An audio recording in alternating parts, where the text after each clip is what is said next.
Hello student, मैं मनोज जोगी एक बार फिर से आप सभी विद्यार्थियों का आदर्श एजुकेशन ग्रुप ऐप पर स्वागत करता हूं। आदर्श एजुकेशन ग्रुप ऐप के अंतर्गत आप सभी को सरफेस कर इंस्टीट्यूट के द्वारा ऑनलाइन क्लासें उपलब्ध कराई जाती है। दोस्तों, हम 12th क्लास के फिजिक्स के लेसन नंबर 4 की बात कर रहे थे, जिसका नाम है विद्युत धारिता। इसके अंतर्गत हम आज बात करने वाले हैं संधारित्र के बारे में। संधारित्र होता क्या है, इसके बारे में हम बात करेंगे। इससे पहले मैं आप लोगों को बता देता हूं कि किसी भी चालक की धारिता को किस प्रकार से बढ़ाया जा सकता है। किसी भी चालक की धारिता को किसी भी चालक की धारिता को निम्न दो प्रकार से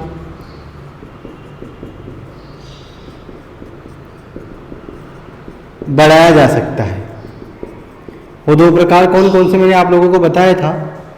पहला प्रकार तो होता है चालक के क्षेत्रफल को बढ़ाकर, चालक के आकार को बढ़ाकर, और दूसरा पॉइंट होता है चालक के विभव को कम करके। दोस्तों, लेकिन संधारित्र होता क्या, इसके बारे में अपन बात करेंगे। संधारित्र एक ऐसा उपकरण है जिसमें किसी चालक के आकार को परिवर्तित किए बिना ही, मतलब हम किसी चालक के आकार को परिवर्तित नहीं करेंगे, फिर भी उसके विभव के मान में कमी आ जाती है, ऐसे उपकरण को संधारित्र कहते हैं। तो आप सबसे पहले टॉपिक डालो संधारित्र। आप लोगों ने टॉपिक डाल दिया होगा। उसके बाद आप लोगों को लिखना है किसी भी चालक की, लिखना आप किसी भी चालक की धारिता को निम्न दो प्रकार से बढ़ाया जा सकता है। पहला पॉइंट डालना आप चालक के आकार को बढ़ाकर, और दूसरा पॉइंट डालना आप चालक के विभव को कम करके। ये धारिता को बढ़ाने का फॉर्मूला है। बट संधारित्र क्या होता है, चालक को तो आकार को परिवर्तित नहीं करेंगे, फिर भी हम क्या बढ़ा देंगे, हम क्या कर देंगे, उसके विभव को कम कर देंगे। तो संधारित्र की परिभाषा यहाँ से नोट करनी है आप लोगों को। यहाँ पर आपको इन्वर्टेड कोमा लगा के लिखनी है संधारित्र की परिभाषा। पहले मैं आप लोगों को सुना रहा हूँ, पहले आप सुनना, उसके बाद नोट करना कि वह उपकरण या युक्ति जिसके द्वारा किसी चालक के आकार को परिवर्तित किए बिना ही, बहुत इंपॉर्टेंट लाइन है, उसे ध्यानपूर्वक सुनना, आकार को परिवर्तित नहीं करना है। और जब हम आकार को परिवर्तित नहीं करेंगे और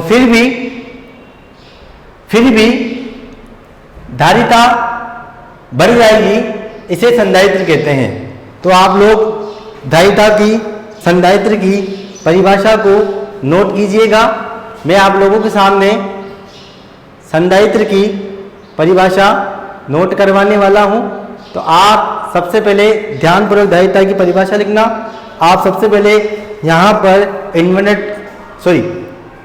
कोमा लगवा देना, इन्वर्टेड कोमा जिसे बोलते हैं, लिखना ऐसी युक्ति जिसमें चालक के आकार को परिवर्तित किए बिना ही उसके विभव को कम करके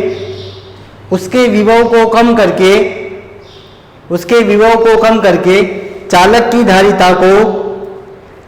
धारिता को बढ़ाया जाता है। संधारित्र की धारिता कहलाती है। तो आप संधारित्र की परिभाषा आप लोगों ने नोट की। उसके बाद आप डालना संधारित्र का प्रतीक चिन्ह। उसके बाद आप लोगों को लिखना है संधारित्र की परिभाषा आप लोगों ने नोट की। उसके बाद आप लोगों को लिखना है संधारित्र का प्रतीक चिन्ह के संधारित्र को कौन से चिन्ह के द्वारा प्रदर्शित करते हैं। तो आप लोग इस प्रकार का चिन्ह बना लेना, ये संधारित्र का प्रतीक चिन्ह है। तो टॉपिक डालना आप संधारित्र का प्रतीक चिन्ह, आप लोगों ने डाल दिया होगा। उसके बाद आपको ये चित्र बनाना है, ये संधारित्र का क्या है, प्रतीक चिन्ह। ठीक है।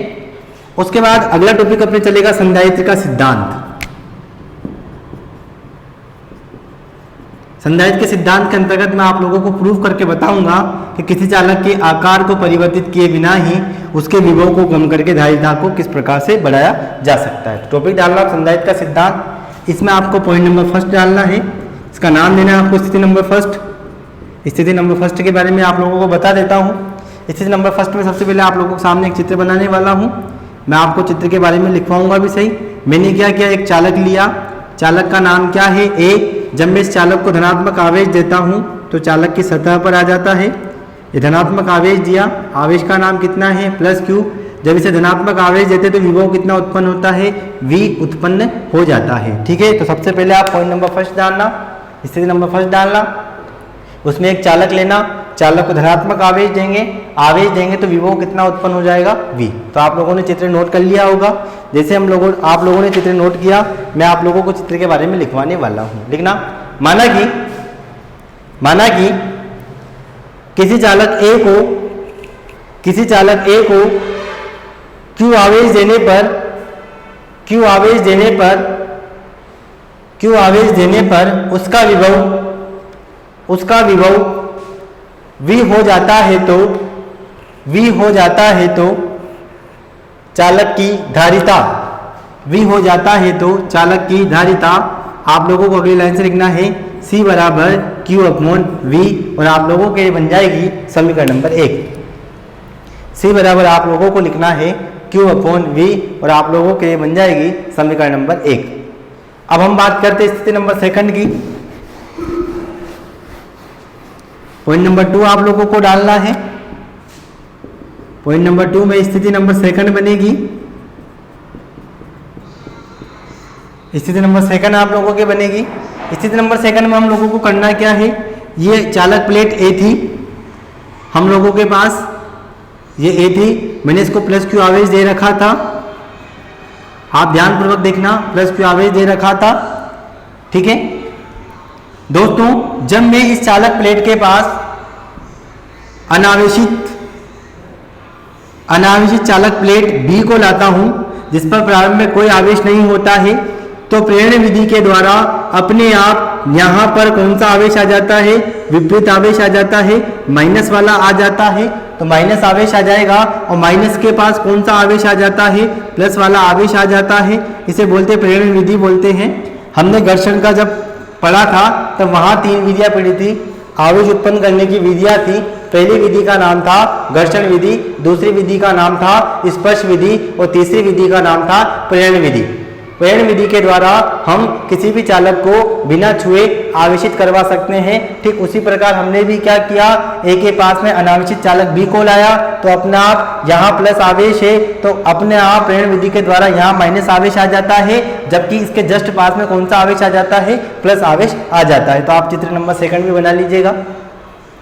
जैसे आप लोग चित्र नंबर सेकंड बना लोगे, मैं चित्र के बारे में लिखवाने वाला हूँ, आप ध्यानपूर्वक इसके नीचे लिखना।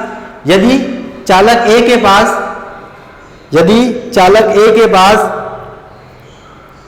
किसी दूसरे अनावेशित चालक को लाया जाता है तो प्रेरण विधि के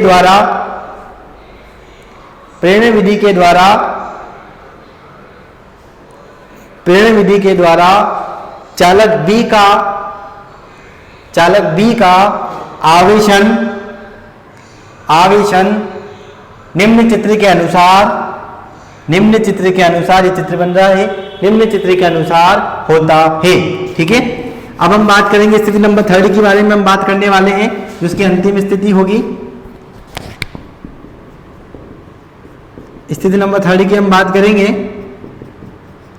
स्थिति नंबर 3 में हमको करना क्या है वो आप ध्यानपूर्वक देखो, चित्र बनाने हैं हम लोगों को। मैंने क्या किया था, चालक A था, इसको प्लस आवेश दिया था अपने प्रारंभ में स्थिति नंबर सेकंड में।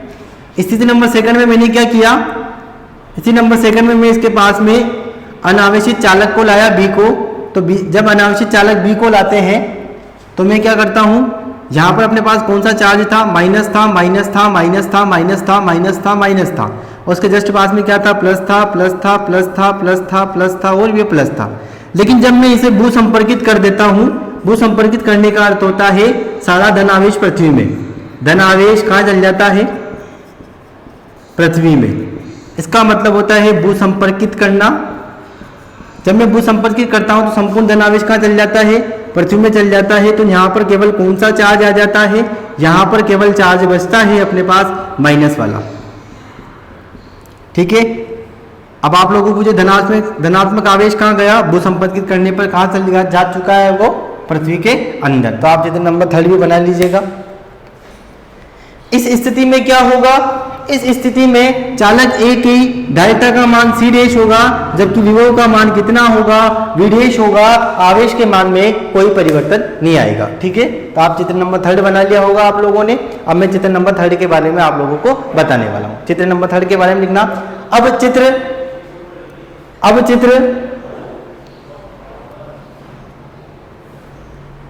ये अब चित्र 3 के अनुसार चालक बी को भूसंपर्कित कर दिया जाता है तो संपूर्ण धन आवेश पृथ्वी में चला जाता है। संपूर्ण धन आवेश पृथ्वी में चला जाता है। इस स्थिति में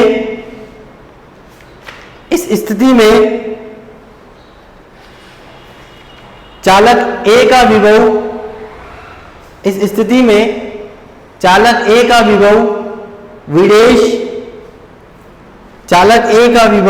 विडेश और धारिता C डैश हो तो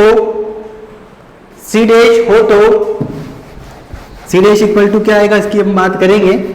आप लोगों को लिखना है C डैश हो तो C डैश इक्वल टू आएगा आपके Q/V डैश। समीकरण नंबर आपके सामने कितनी बन जाएगी? 2 बन जाएगी। अब समीकरण नंबर 1/2 करना है। करने पर तो समीकरण नंबर 1 का मान था C/C डैश आएगा, इक्वल टू क्या था? C का मान था आपके पास Q/V, जबकि आपके पास C डैश का मान कितना है? Q/V dash. Q से Q कट जाएगा, V बटा के बटा में चीज़ें तो V तो नीचे आएगा और V डैश कहाँ पहुँच जाएगा? ऊपर पहुँच जाएगा। तो C/C डैश इक्वल टू आप लोगों का आएगा V डैश/V। आप लोगों के नाम ना जाएगी, ये समीकरण नंबर 3 बन जाएगी। इसके बाद मैं इधर लिख रहा हूँ आपके, जैसे आपके लोगों के समीकरण 3 बनेगी। अतः क्या होता है? V डैश का मान तो कम होता है और V का मान ज़्यादा होता है। जब इस प्रकार की बात होती है तो V डैश क्या होता है? कम होता है। जब V डैश कम होगा तो C डैश ज़्यादा होगा और V ज़्यादा होगा तो C कम होगा। तो इससे क्या अर्थ निकलेगा? C छोटा होगा, C डैश बड़ा होगा। यहाँ पर ये समीकरण नंबर 4 बनेगी, ये समीकरण नंबर 5 बनेगी। आप लोग ध्यानपूर्वक समीकरण नंबर 5 को देखो, 4 को देखो। समीकरण नंबर 4 में मैंने विभव को कम कर दिया है और समीकरण नंबर 5 में धारिता का मान बढ़ चुका है। तो आप सबसे पहले ये नोट कर लीजिएगा समीकरण नंबर 5 तक, उसके बाद मैं आप लोगों को लिखवाऊंगा।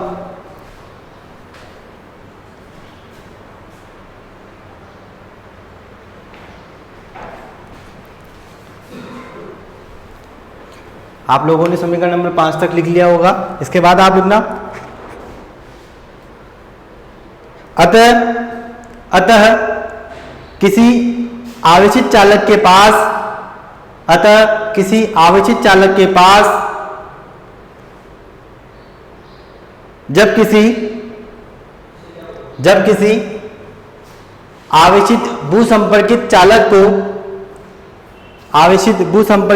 को लाया जाता है तो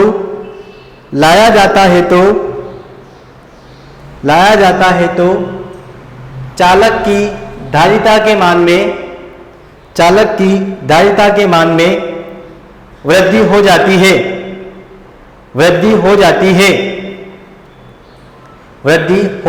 है।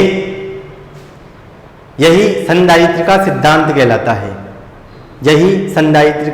सिद्धांत कहलाता है। तो दोस्तों आप लोगों के संधारित्र का सिद्धांत यही समाप्त हुआ। आगे हम बात करेंगे संधारित्र के प्रकारों के बारे में। ठीक है, तो अपना अगला टॉपिक है संधारित्र के प्रकार। संधारित्र निम्न प्रकार के होते हैं। संधारित्र निम्न प्रकार के होते हैं। कौन कौन से प्रकार होते हैं मैं आप लोगों को लिखा रहा हूं। पहला होता है गोलीय संधारित्र, दूसरा होता है समांतर प्लेट संधारित्र,